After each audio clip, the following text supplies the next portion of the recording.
Assalomu alaykum. Hormanglar yoppasiga. Bayramlar o'tkazib hamma tinchmi, salomatmi? Hali dominant jo'jalarimizni yarmini toshimiz dedik. Mana o'sha joyda to'g'irlab oldik. Bu boshqa tovuqxonamiz. Meni uyimdagi emas, bu o'sha chekkaroq joydagi yana bitta tovuqxonamiz. Hop. Karmushkalar polni remont qilib oldik.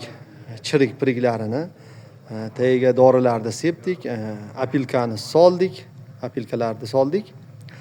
Demak, o'tlarni bekitdik. Hozir xlor sochdik apparatda. Hozir dimlayapmiz. O'zi bugun toshishida niyat. Ertaga Xudo xolasa toshishni boshlayman o'zim. Dominantda haligi faqat makyoni bor, ikkinchi partiya ham bor. Uni baqa toshib olamiz. Hop. Bu o'sha dominant zotlarimizni qayta olib kelish podvapros bo'lib turibdi akalar. Bularga sizlarga qanchalik tushuncha berdim men bilmayman. Kitoblarni, reklamalarni tashadim.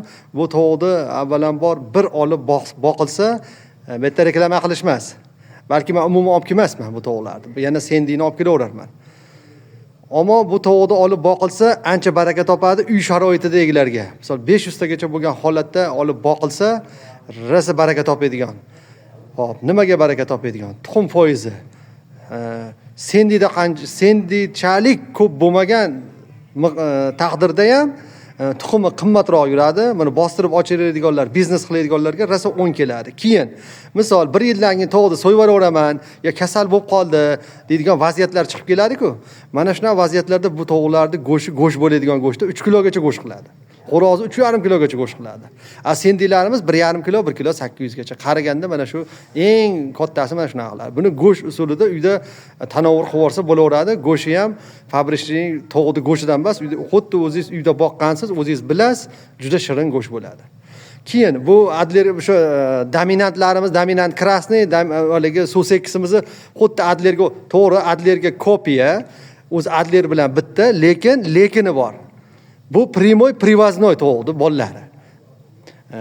Birinchi nasl. Shunisiga ham e'tibor beramizda. Toni bor, kattaligi bor tovuqdi, tuxumchanligi bor. Mana shulari ancha yutuqda bo'ladi. Birinchi nasl.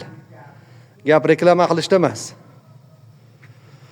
Bu tovuq qaytib keladimi vodiyga, olib kelamanmi, olib kelmaymanmi? Podvapros. Endi mendan keyin balki olib keladiganlar ham bo'lar, lekin 100 ta 200 ta ola olmaydi. Erta 4000 5000 lab olish kerak bo'lib qoladi.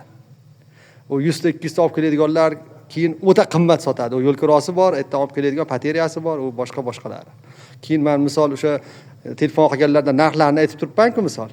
55 ming, 60 ming, 45 ming, 35 ming qilib. Keyin u narxdan u tovuqlar chiqmaydi. Bu jo'jalar u narxdan chiqmaydi. Mana xo'rozi hozir salkam 50 kunlik bo'lib qolyapti. Juda polvon ekanda xo'rozi. Makyonlari ham, xo'rozlari ham katta polvon. Hop, endi o'sha toshib olib kelganimdan keyin ko'rsataman. Qay holatda bo'lganini. Sog' bo'linglar, salomat bo'linglar. Telefon nomerim 90lik 293 89 49. Manzilimiz vodiyda. Telegramga qo'shilib olasizlar, mabodo YouTube'ga chiqarsam bu videoni. Qiziqmi, qiziq emasmi, qanchalik qiziq bilmayman. Oz miqdorda bo'lsa ham ma'lumot berib o'tyapman tovuq haqida. O'sha yozishadigan SMS yozishadigan joyga Telegramda silkasini tashab qo'yapman. Qo'shilib olsalaring, ana shu yerda to'liq ma'lumotlar berib o'taveraman. Tovuqlarning kasal bo'lishi bor, cho'qishi bor. Mana shunaqa holatlarni tashab o'taman. Salomat bo'linglar, sog' bo'linglar.